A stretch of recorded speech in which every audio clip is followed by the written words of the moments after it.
오늘 우리에게 주신 하나님의 말씀 마가복음 강의 14번째 마가복음 4장 21절에서 34절 말씀입니다. 함께 21절부터 34절까지 합독하도록 하겠습니다. 시작.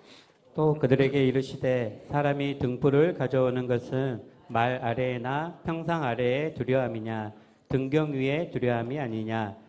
드러내려 하지 않고는 숨긴 것이 없고 나타내려 하지 않고는 감추인 것이 없느니라. 들을 귀 있는 자는 들으라. 또 이르시되 너희가 무엇을 듣는가 스스로 삼가라. 너희의 헤아리는 그 헤아림으로 너희가 헤아림을 받을 것이며 더 받으리니 있는 자는 받을 것이요 없는 자는 그 있는 것까지도 빼앗기리라. 또 이르시되 하나님의 나라는 사람이 씨를 땅에 뿌린과 같으니 그가 밤낮 자고 깨고 하는 중에 씨가 나서 자라되 어떻게 그리 되는지를 알지 못하느니라. 땅이 스스로 열매를 맺되 처음에는 싹이요 다음에는 이삭이요 그 다음에는 이삭의 충실한 곡식이라. 열매가 익으면 곧 낫을 대나니 이는 추수 때가 이르렀습니다. 또 이르시되 우리가 하나님의 나라를 어떻게 비교하며 또 무슨 비유로 나타낼까. 겨자씨 한 알과 같으니 땅에 심길 때에는 땅 위의 모든 씨보다 작은 것이로되 심긴 후에는 자라서 모든 풀보다 커지며 큰 가지를 내나니 공중의 새들이 그 그늘에 깃들일 만큼 되느니라. 예수께서 이러한 많은 비유로 그들이 알아들을 수 있는 대로 말씀을 가르치시되 비유가 아니면 말씀하지 아니하시고 다만 혼자 계실 때에 그 제자들에게 모든 것을 해석하시더라. 아멘. 하나님은 살아계십니다. 살아계신 하나님은 늘 변함없는 사랑과 은혜로 우리와 늘 함께 하시는 사랑의 하나님이신 줄로 믿습니다. 여러분들은 말하는 것과 듣는 것 어느 것을 더 잘하신가요? 잘 들어야 지식과 지혜가 쌓이고 저는 말도 더 잘한다라고 생각을 합니다. 그래서 어려서부터 무엇을 보고 무엇을 듣느냐가 참 중요한 것 같습니다. 그래서 3살 버릇 여든 간다라고 어려서 뭘 듣고 뭘 배웠느냐에 따라서 그 사람의 인격과 인품이 청소년기를 지나서 성인에 이르기까지 달려가고 있는 것을 보게 됩니다. 잘 듣는다 그리고 말한다. 여러분 잘 들을 때 말을 한다고 했거든요. 여러분들이 지금 한번 생각해 보세요. 내가 최근에 어떤 생각을 했고 또 무엇을 하려고 계획한 것이 있다라고 한다면 그것은 분명히 그 전에 여러분들이 그런 것들을 생각할 수 있는 그것들을 경험했고 또 그것에 대해서 들었기 때문에 나도 그거 한번 해봐야겠다, 나도 이렇게 한번 해봐야 되겠다라고 하는 생각이 자리 잡고 또 계획도 자리 잡는다는 거죠. 그러니까 말하는 것도 중요하지만 우리가 뭘 듣느냐 그리고 뭘 보느냐가 참 중요하다는 것이죠. 특별히 믿음의 길에서 우리가 믿음의 삶을 살아간다라고 할 때 우리가 보고 듣는, 특별히 예수 믿는 우리가 뭘 보고 뭘 들어야 할 것인가가 참 중요한 것 같습니다. 그래야 말도 하나님의 영광을 위해서 드러나게 되겠죠. 바라옵기는 예수 믿는 우리가 세상 그 어디에든 내놔도 정말 예수님답다, 정말 하나님의 자녀답다라고 하는 칭송을 들을 수 있기 위하여는 우리가 하나님의 말씀을 잘 보고 또 잘 듣고, 그래서 우리의 입술이 주님의 향기를 바라는 입술이 되어서 하나님 앞에 영광 돌릴 수 있기를 주님의 이름으로 기도합니다. 왜냐하면 우리의 말 때문에 너무나도 무너진 자들이 많이 있거든요. 자, 우리는 지금 계속해서 마가복음 강해를 통해 우리 주님께서 사역하셨던 그 복음의 현장을 함께 보고 있습니다. 특별히 우리는 지난주에 씨 뿌리는 자의 비유를 통해서 하나님 나라의 속성인 하나님의 뜻을 우리가 또 그 비유를 통해서 우리에게 뭘 이야기하는지를 발견했습니다. 근데 오늘 본문도 동일하게 씨 뿌리는 자와 연결되는 하나님 나라 천국 비유로 등불, 씨앗, 겨자씨 비유가 오늘 우리 본문에 소개되어 있습니다. 자, 근데요, 오늘 이 세 가지 비유를 또 우리 주님께서 말씀을 하시는데, 이때 이 세 가지 비유를 말씀하시면서 중간에 뭐라고 얘기하고 있냐면, 들을 귀 있는 자는 들으라, 또 이르되 너희가 무엇을 듣는가 삼가, 스스로 삼가라라고 이야기를 합니다. 그러니까 이 이야기, 왜 굳이 천국 비유를 말씀하시면서, 하나님 나라 비유를 말씀하시면서 이 세 가지 비유를 이야기하는 과정 가운데 왜 들을 귀 있는 자는 듣고 무엇을 듣는가 삼가 조심해라, 이 말씀하시겠냐는 거예요. 그건 다른 게 아닙니다. 우리 주님께서 선포하신 하나님 나라 천국 비유는 아무나 깨달을 수 없는 거죠. 즉 하나님의 강권적인 은혜가 아니면 깨달을 수 없다라는 것입니다.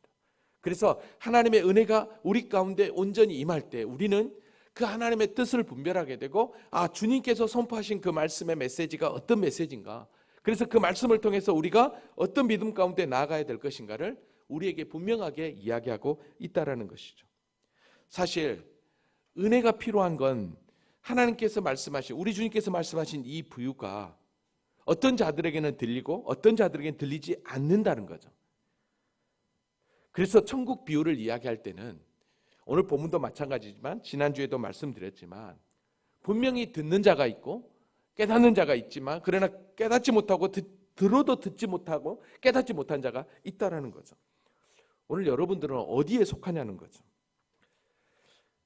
오늘 본문을 통해서 정말 하나님이 우리에게 뭘 말씀하시는지, 특별히 예수님께서 오늘 본문을 통해서 무엇을 말씀하시는지를 좀 알고 우리가 어떤 믿음으로 또 나가야 될 것인가를 좀 결단하는 시간이 되었으면 좋겠습니다.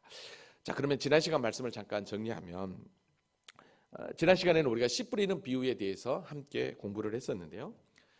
예수님은 큰 무리들에게 설교하기 위하여 그 바닷가에 나가셨다가 바닷가에서 배를 잠깐 띄워놓고 배에서 육지를 향해 하나님 나라 천국 복음을 선포하셨는데, 특별히 여러 가지 비유로 가르치셨다라고 이야기를 했습니다.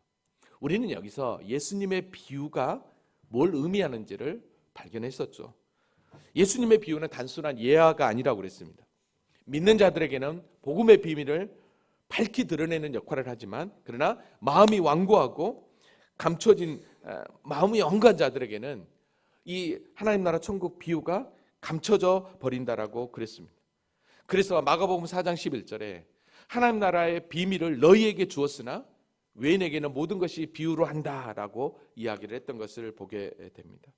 왜 그랬냐면, 왜 믿는 자들에게는 이 하나님의 나라 비밀을 깨닫고 알게 되지만, 그러나 왜 믿지 않는 자들에게는 깨닫지 못하고 오히려 더 여기 세번역 말씀처럼 모든 것이 수수께끼로 들리느냐, 그건 다른 게 아니었습니다. 이미 그들은 보아도 들어도 전혀 깨닫지 못한 그들은 삶이었기 때문인 거죠.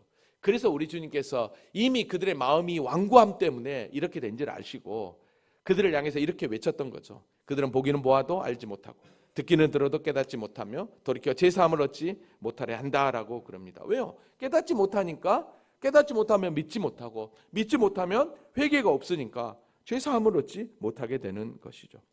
그러니까 결국 예수님의 비유는 다른 게 아니었습니다. 구원에 이르는 천국 비유로서 믿는 자들에게는 예수님의 비유가 하나님의 영광을 위하여 구원이 무엇인지, 천국이 무엇인지를 분명하게 깨닫게 되지만, 그러나 믿지 않는 자들에게는 그 비유는 전혀 깨달을 수 없는 그냥 거였던 것을 보게 되죠.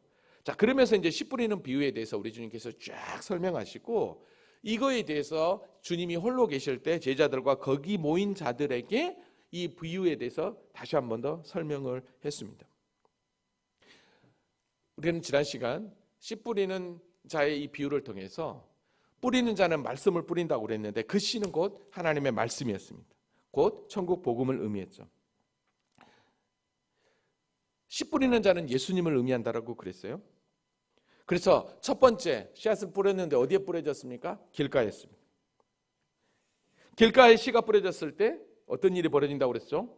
말씀을 들었을 때 사단이 즉시 와서 그들에게 뿌려진 말씀의 씨앗을 빼앗아 간다라고 그랬습니다. 두 번째는 돌밭이었습니다. 말씀을 들을 때는 기쁨으로 받았는데 그 속에 뿌리가 없어 잠깐 견디다가 말씀으로 인하여 환난이나 박해가 일어나니까 곧 넘어지는 자라고 그랬습니다. 세 번째는 가시떨기 밭이었습니다. 말씀은 들어요. 그리고 믿음의 길을 걸어가요. 그런데 세상의 염려와 재물의 유혹과 기타 욕심이 들어와서 그 말씀이 성장하지 못하고 오히려 더 열매를 맺지 못한다고 그랬어요. 네 번째 좋은 밭에 떨어진다는 것은 말씀을 듣고 받아 30배, 60배, 100배 결실을 맺는 거라고 그랬습니다. 우리는 이 네 밭을 보면서 뭘 생각했습니까? 우리 인생은 절대로 나 스스로 이렇게 열매 맺을 수 있는 좋은 밭이 될 수 없다라는 거죠. 왜요? 다 허물과 죄로 말미암아 이미 사망 선고된 우리의 모습이기 때문이죠. 그래서 우리 주님께서 은혜를 부어주셔서 우리의 마음밭을 기경하지 않으면 우리는 좋은 밭이 될 수 없고 30배, 60배, 100배 결실을 맺을 수 없다라고 그랬습니다. 자, 그러니까 이 씨 뿌리는 자의 비유가 주는 참된 의미는 무엇이었습니까? 그건 다른 게 아니었습니다. 죄로 말미암아 아무것도 기대할 수 없는 불가능한 밭과 같은 그런 인생에게 예수라는 씨가 떨어져서, 즉 우리 주님께서 우리를 다시 한 번 더 기경시켜 하늘 가족으로 하나님의 백성으로 이끌어가는, 그래서 내 밭은 다른 게 아니었죠. 우리가 어떤 존재인지, 우리가 어떤 인생인지, 우리의 믿음의 길에서 우리의 삶이 어떤 삶을 살고 있는지를 그대로 폭로하는 거라고 그랬습니다. 그래서 말씀 말미에 제가 이렇게 여러분들에게 말씀을 드렸죠. 나의 믿음이 하나님의 말씀이 떨어져서 그 말씀이 여러분을 흔들 때 내 삶이 지금까지 길가밭 같고, 내 믿음이 돌밭 같고, 내 믿음이 가시밭 같은 마음 상태가 폭로될 때 거기서 그냥 무너지지 마시고, 이럴 때일수록 주님의 은혜를 더 붙잡고 주님을 의지하면 주님께서 우리의 길가밭 같은 돌짝밭 같은 가시떨과 같은 그 밭을 기경하여 좋은 밭으로 만들어 30배, 60배, 100배의 열매를 맺게 해주시겠다라고 그렇게 말씀을 드렸습니다. 자, 정리가 되셨습니까? 자, 그렇다고 한다면 이제 오늘 본문으로 돌아오면 이렇게 씨 뿌리는 부위가 우리의 마음의 상태를 정확하게 폭로시켰다고 한다면, 자, 오늘 본문에 나오는 등불 비유, 씨앗 비유, 이 겨자씨 비유는 예수님이 증거하신 하나님 나라 이 천국 복음이 어떻게 역사하여서 어떻게 확산하는가, 어떻게 복음이 증거되어 종국에는 어떤 은혜가 임하게 되는가를 처음부터 마지막 재림 종말 심판까지를 이 세 비유를 통해서 우리 주님께서 벌써 가시적으로 다 보여줍니다. 자, 그럼 오늘 본문을 통해서 진짜 이 본문을 통해서 우리 주님께서 하나님 나라 복음을 전하는데 여기에 이 모든 당신의 그 사명, 사역이 다 들어있고, 그 사역을 통해서 우리는 어떻게 믿음으로 나가야 될 것인지 한번 발견해 보시기 바랍니다. 자, 그러면 오늘 본문으로 한번 들어가 보도록 하겠습니다. 자, 21절 같이 한번 읽어볼까요? 자, 시작. 또 그들에게 이르시되 등불을 가져오는 것은 말 아래나 평상 아래에 두려움이냐 등경 위에 두려움이 아니냐. 예수님의 비유는 그렇게 어려운 비유는 아니에요. 일상에서 다 경험할 수 있는 아주 쉬운 비유를 가지고 예수님은 천국 비유를 전하고 있습니다. 자, 여기 나오는 등불 비유, 이 등불 비유도 하나님 나라 천국 비유예요. 왜냐하면 뒤에 등장하는 이 씨앗 비유나 이 겨자씨 비유도 어떤 말씀으로 이 비유가 시작되냐면, 하나님 나라는 사람이 씨를 땅에 뿌린과 같은, 이게 씨앗 비유거든요. 그 다음에 또 겨자씨 비유도 또 이르되 우리가 하나님 나라를 어떻게 비교하고 또 무슨 비유로 나타낼까라고 얘기하고 있는 거죠. 그러니까 지금 씨 뿌리는 자의 비유 다음에 등장하는 이 씨앗, 이 등불 비유도 동일하게 하나님 나라 천국 비유라고 여러분들이 보시면 됩니다. 자, 사람이 등불을 가져오는 것은 말 안에나 평상 안에 두려움이 아니다라고 얘기합니다. 자, 등불, 이 등불은 예수님 시대 등불은 이렇게 생겼어요. 자, 근데 이 등불을 뭐라고 얘기합니까? 사람이 등불을 가져오는 것은, 그러니까 여기서 불을 그냥 등불에 킨다라고만 얘기하지 않고 그 등불을 움직이게 하고 있다라는 것을 보게 됩니다. 자, 그러니까 이거는 다른 게 아니에요. 우리 주님께서 하나님 나라 천국 복음을 증거하고 있는데, 그 천국 복음을 증거하는 이 복음은 한 곳에만 머무른 게 아니라 이 등불처럼 지금 움직여지면서 빛을 발하고 있다라고 여러분들이 생각하시면 됩니다.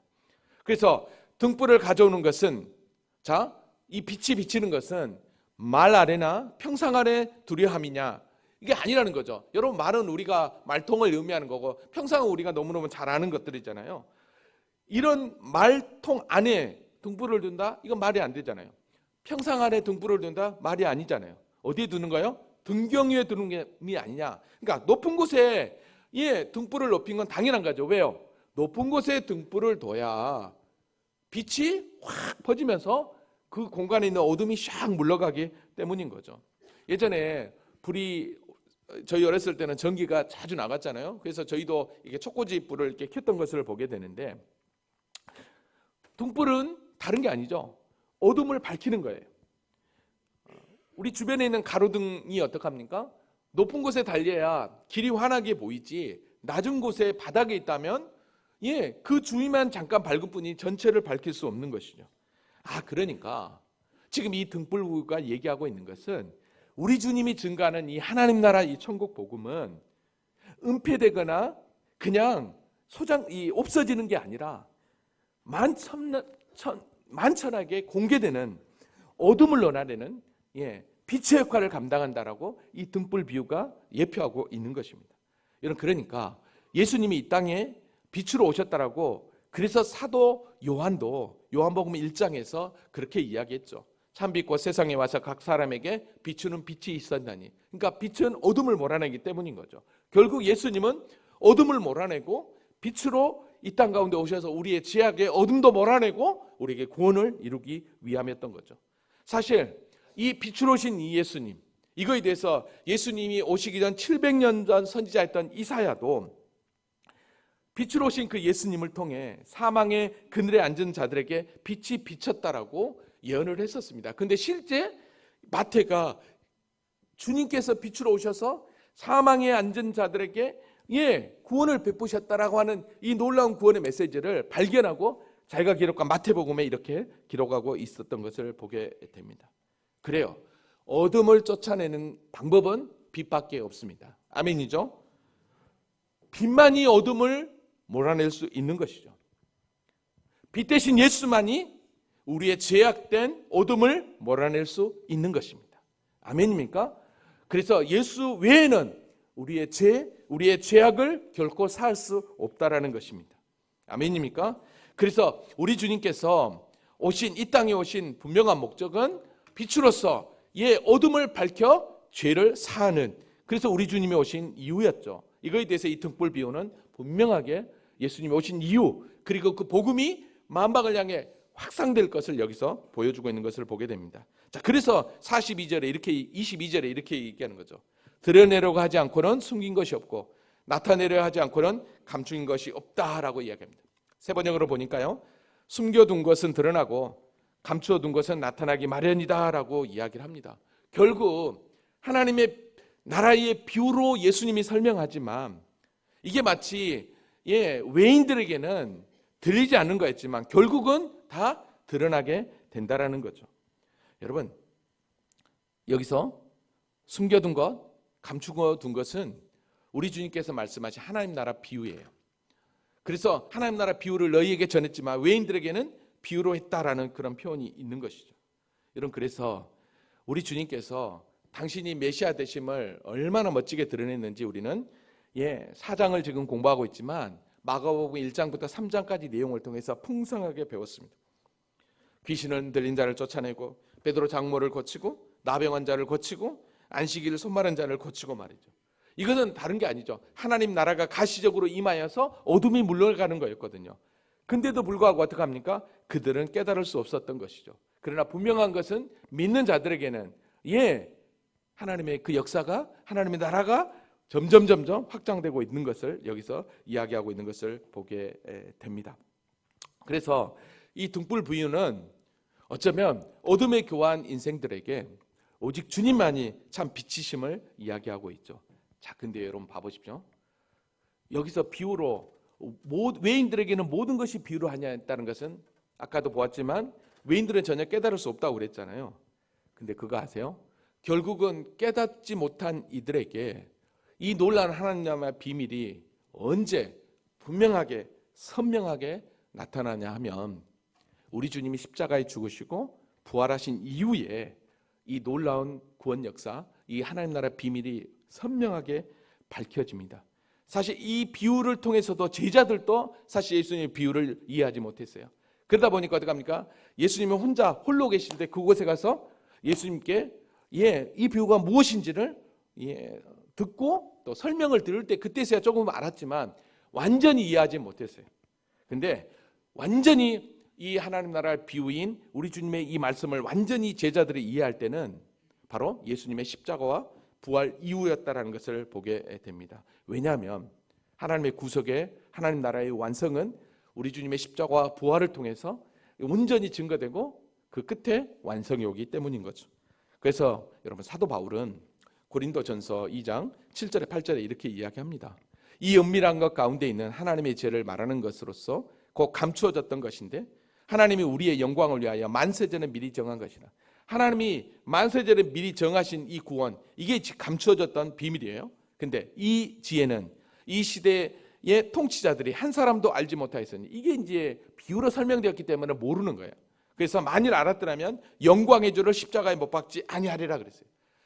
분명히 그들을 깨달았다면 예수님의 십자가에 못 박지 아니했다라고 이야기를 합니다. 근데 중요한 것은 십자가 사건 이후에 어떡하죠? 이 놀라운 비밀이 그대로 이제 밝히 알게 되는 거죠. 그래서 에베소서 1장 9절에 사도 바울이 이렇게 고백합니다. 그 뜻의 비밀을 우리에게 알리신 것이요. 언제 알려요? 십자가와 부활을 통해 오순절 성령 강림을 통해 알린 거죠. 그의 기뻐하심을 따라 그리스도 안에서 때가 찬 경륜을 위하여 예정하시고 하나님의 때에 다 밝히 드러내고 있는 것이죠. 여러분 그러니까요. 우리가 예수님 때에 살았다면 예수님의 비유를 우리도 잘 깨닫지 못했을 거예요.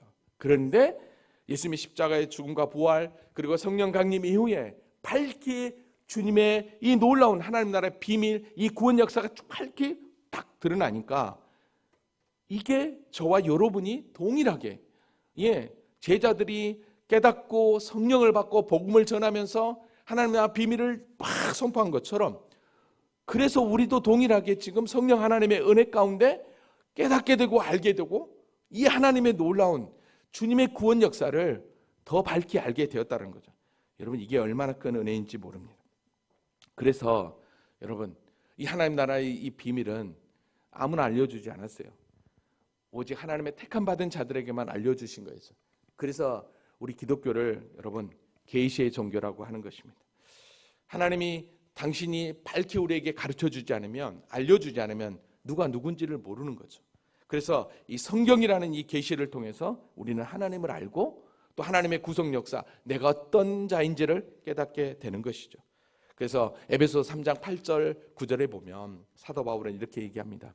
모든 성도는 지극히 작은 자, 더 작은 나에게 이 은혜를 주신 것은 이 은혜를 깨닫는 이 하나님의 놀라운 비밀을 깨닫게 하신 것은 측량할 수 없는 그리스도의 풍성함을 이방인에게 전하게 하려고 그렇게 나를 깨닫게 했다라는 거죠. 이는 뭐예요? 영원부터 만물을 창조하신 하나님 속에 감추었던 비밀의 경륜이 어떠한 것을 드러내려 하려 합니다.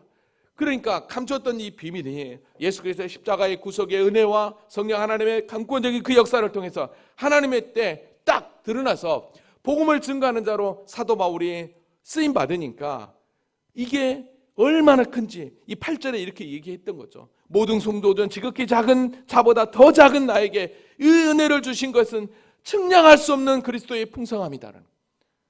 세상에 많고 많은 사람들 가운데 저와 여러분을 택하여서 이 성경을 통해 예수가 그리스도고 하나님의 아들 우리의 구원자 되심을 믿는 믿음을 주신 건 측량할 수 없는 그리스도의 풍성함인 줄로 믿습니다. 그래서 오늘 저와 여러분을 이 사도 바울이 이렇게 비밀의 경륜이 어떤 것을 드러나게 하시기 위하여 우리 각자를 불러주셨다는 거죠. 그래서 고린도전서 4장 1절에 이렇게 얘기합니다. 사람이 마땅히 우리를 그리스도의 일꾼이요 하나님의 비밀을 맡은 자로 여길지어다. 그러니까 저와 여러분도 이제는 그 하나님의 구속의 은혜를 알고 깨달았으니 하나님의 비밀을 알았으니 이 비밀을 증거하는 하나님의 일꾼이 되어야 된다 이 말이죠. 그래서 깨닫지 못한 그들을 향해 아까도 보았지만 들을 게 있는 자는 들으라. 이르되 너희가 무엇을 듣는가 스스로 삼가라라고 우리 주님께서 이야기했던 것을 보게 됩니다. 여러분 우리가 하나님의 말씀을 듣고 깨닫는 게 얼마나 중요한지 모릅니다. 우리가 잘 알고 있는 사도 바울이 2차 선교 여행 마게도냐 지역을 전도할 때 빌립보를 갔다가 데살로니가를 갔다가 베레아에 가서 복음을 전할 때 베레아 성도들이 얼마나 하나님의 말씀을 멋지게 들었는지 모릅니다. 베레아에 있는 사람들은 데살로니가에 있는 사람들보다 더 너그러워 간절한 마음으로 말씀을 받고 이것이 그러한가 하여 날마다 성경을 상고했다라고 이야기합니다. 이 말씀이 정말 사실인가? 어떻게 이 말씀이 내게 은혜가 되어 믿어지는 거야? 라고 하면서 날마다 성경을 상고했다는 거예요. 우리가 3차에 걸쳐서 3년째 그리스도 주님 성경 읽기를 하고 있는데요. 여러분은 어떤 은혜를 받고 계십니까? 말씀을 볼 때 그 말씀을 통해서 내가 어떤 존재인지, 그리고 하나님께서 어떻게 이 놀라운 구원의 역사를 이루셨는지 발견하셨냐고요. 지난주는 내 위기여서 조금은 힘들었을 수 있겠지만 내 위기, 성경을 읽기 위기가 찾아왔을지 모르겠지만 이번 주는 이제 민수기로 넘어가서 진짜 하나님께서 어떻게 구원의 역사를 이루시는지, 믿음이 얼마나 중요한지를 여러분 다시 한 번 더 좀 발견할 수 있기를 원합니다. 너희는 헤아림은 그 헤아림으로 너희가 헤아림을 받을 것이요 라고 그랬습니다. 여러분 이걸 세 번역으로 한번 봐볼게요. 세 번역으로 보면 예수께서 그들에게 말씀하셨다. 너희는 새겨 들으라. 너희가 대질하여 주는 만큼 너희에게 대질하여 주실 것이요 덤으로 더 주실 것이다 라고. 무슨 얘기입니까? 우리가 말씀을 사모한 만큼 하나님께서 깨닫게 하시고 더 주시겠다라는 말씀 아니겠습니까? 근데 25절에 보니까 이렇게 얘기해요. 있는 자는 받을 것이요 없는 자는 그 있는 것도 빼앗기리라고 그랬어요. 즉 하나님의 말씀을 더 가까이 하는 자들에게는 더 깨달음을 허락하여 주지만, 그러나 그렇지 못한 자들에게는 있는 믿음까지도 떨어진다라고 여기서 이야기하고 있는 것입니다. 그러니까 오늘 우리가 하나님의 복음의 비밀을 맡은 하나님의 자녀로 말씀을 가지고 삶을 살아갈 때 그 말씀에도 동일하게 영적인 심는 법칙이 있는 거죠. 여러분 그래서 갈라디아서 6장 7절에 보면 사람이 무엇으로 심든지 그대로 거두리라. 여러분의 삶 가운데 말씀의 능력이 심어지면 그 말씀이 여러분을 일하게 될 줄로 믿습니다. 우리 주님께서 등불로 빛으로 임하셔서 어둠이 몰라는 것처럼 여러분의 삶 가운데 여러분의 직장과 여러분의 가정과 여러분의 그 모든 영역에서 여러분이 빛으로 들어설 때 여러분이 있는 그곳이 어둠은 물러나고 하나님의 영광의 빛만 드러나게 될 줄로 믿습니다. 두 번째 비유로 한번 가보겠습니다. 26절입니다. 다 같이 한번 읽어볼까요? 자, 시작. 또 이르시되 하나님의 나라는 사람이 씨를 땅에 뿌린과 같으니. 이번에는 씨를 땅에 뿌리는 씨의 비유입니다. 지난주에 보았던 씨 뿌리는 비유는 우리의 마음 상태를 소개했다면, 여기 씨앗 비유는 바로 그 씨앗이 주는 속성을 의미합니다. 여러분 씨앗은 뭐라고 그랬습니까? 하나님의 말씀이라고 그랬습니다. 자, 이 말씀은 어떻게 되죠? 씨가 떨어지면 어떻게 되는가를 오늘 본문은 다시 한번 소개해요. 자, 26절부터 쭉 한번 볼게요. 또 이르시되 하나님의 나라는 사람이 씨를 땅에 뿌린과 같으니 그가 밤낮 자고 깨고 하는 중에 씨가 나서 자라되 어떻게 그리 되는지 알지 못하느니라. 땅이 스스로 열매를 물 때 처음에는 싹이요 다음에는 이삭이요 그 다음에는 이삭의 충실한 곡식이라. 열매가 익으면 곧 낫을 되나니 이는 추수 때가 이르렀습니다 라고 이야기를 합니다. 자, 여기서 보면 씨앗이 땅에 떨어지면 그게 자라서 이삭이 되고 충실한 곡식이 되어 추수를 합니다. 즉 씨에 생명력이 있는 것을 보게 되죠. 그러니까 이 씨가 떨어지면 농부는 사실 모르죠. 그래서 27절에 어떡하죠? 그가 씨를 뿌렸지만 밤낮 자고 깨고 하는 중에 씨가 나서 자라되 어떻게 그리 되는지 알지 못하고. 당연하죠.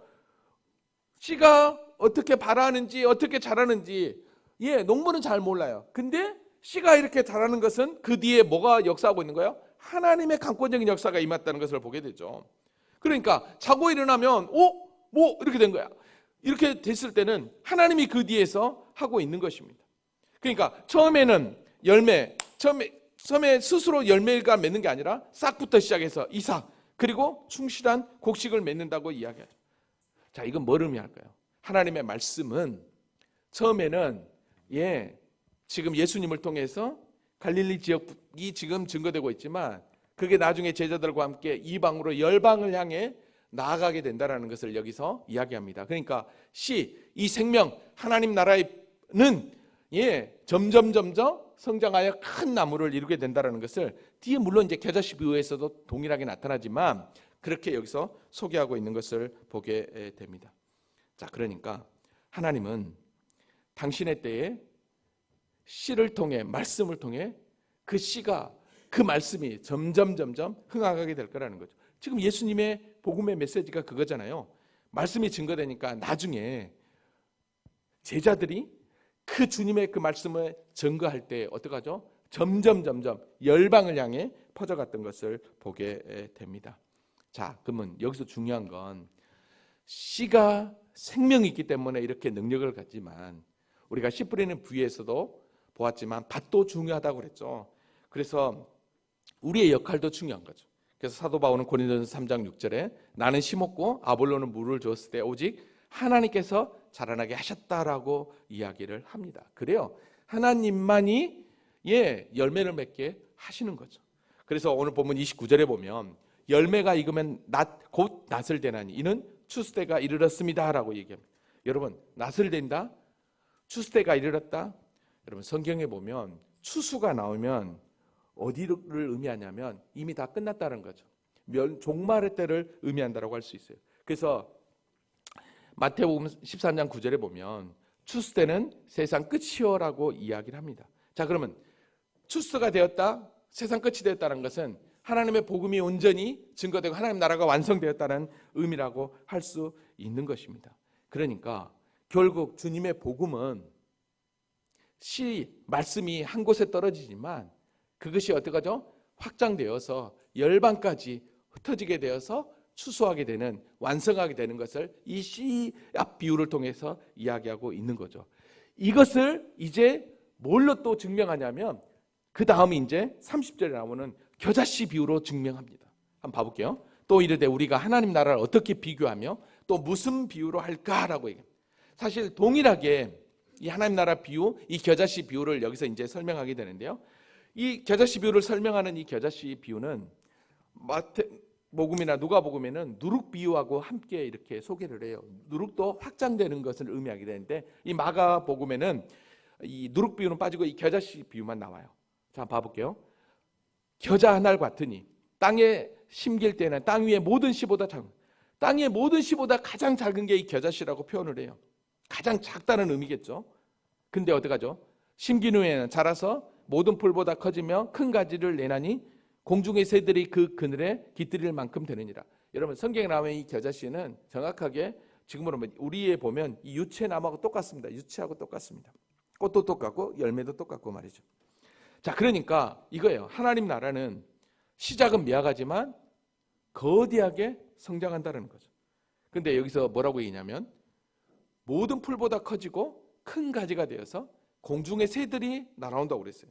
갑자기 공중의 새들이 날아와요? 자, 이거 뭐를 이야기해요?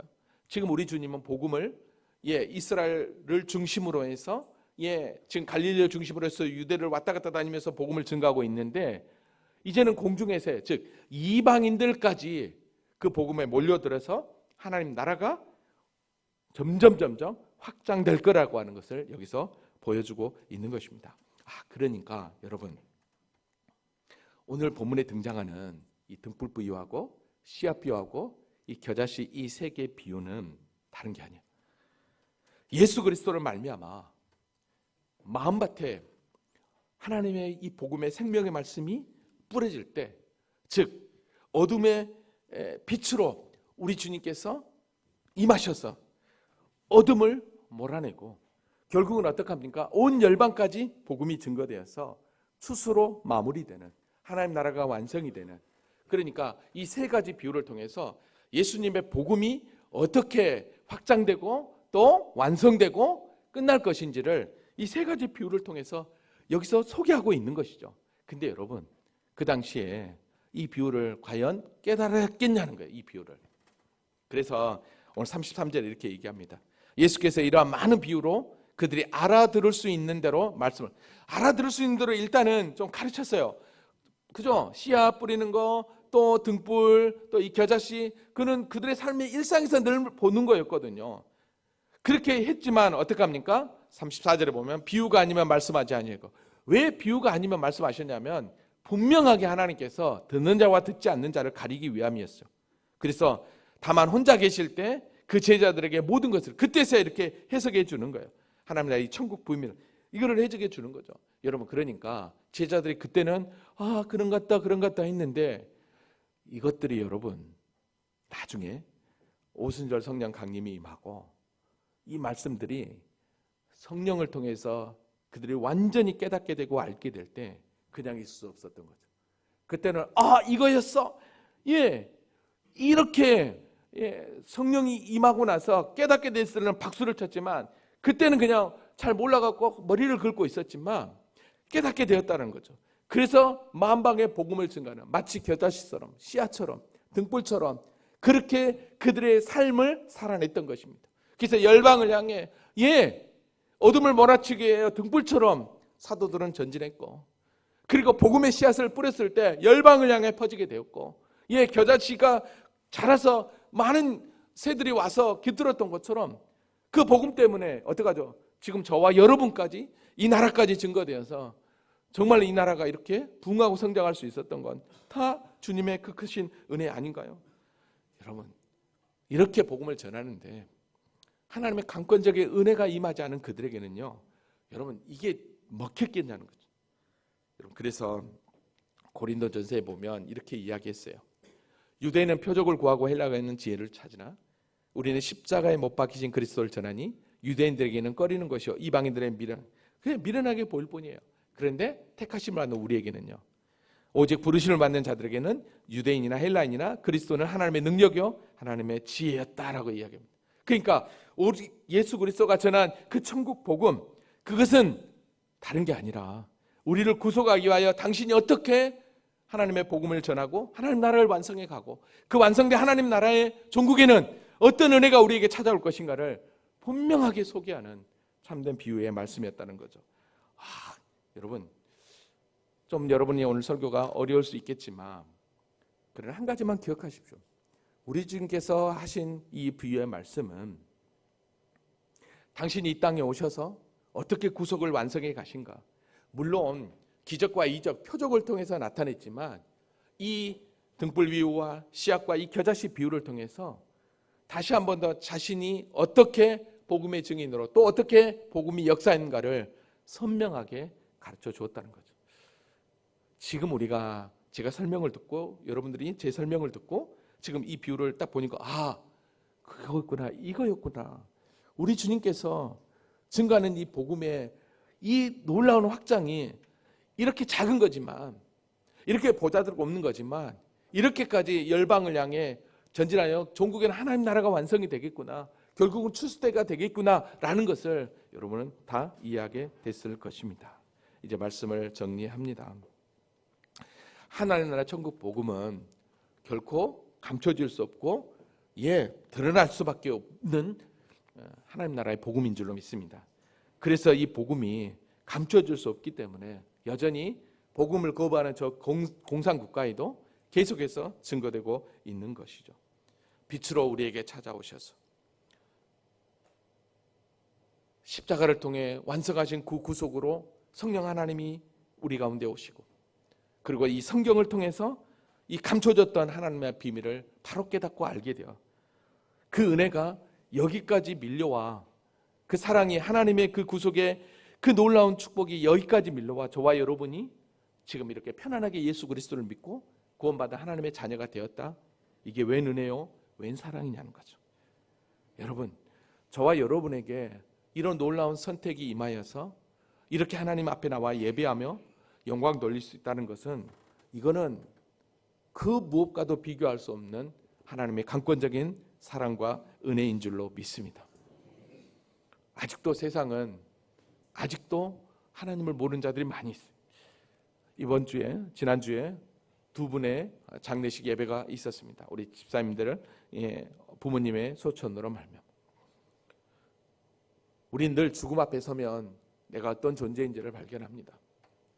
사실 저는 장례 예배를 인도할 때 제일 은혜를 제가 준비하면서도 그렇고 예배를 집례하면서도 은혜를 받습니다. 왜냐하면 그 죽음 이후에 이 죽음으로만 끝나면 좋은데 그 죽음 이후에 그 영원한 삶이 있는데 그 영원한 삶이 천국과 지옥으로 갈려지는데 지옥에서도 영원한 삶을 살지만 천국에서 영원한 삶을 산다라고 생각하면 여러분 지금 이 찰나와 같은 이 시간이 조금만 참으면 조금만 인내하면 그 영원한 영광이 기다리고 있다고 생각하면 어때요? 이길 수 있는 것이죠. 참을 수 있는 것이죠. 새롭게 시작하는 이 3월 한 달 여러분의 삶 가운데 그 무엇이 가로막는다 할지라도 나와 함께 하신 나를 깨닫게 하시고 이 천국의 비밀을 알고 있는 저와 여러분은 끝까지 이 믿음을 지키며 주의 복음을 증거하면서 진짜 하나님의 영광을 위해서 귀하게 쓰임받는 일꾼으로 세워지는 그런 복된 삶이 될 수 있기를 주님의 이름으로 기도합니다. 우리 다 같이 앉으세요.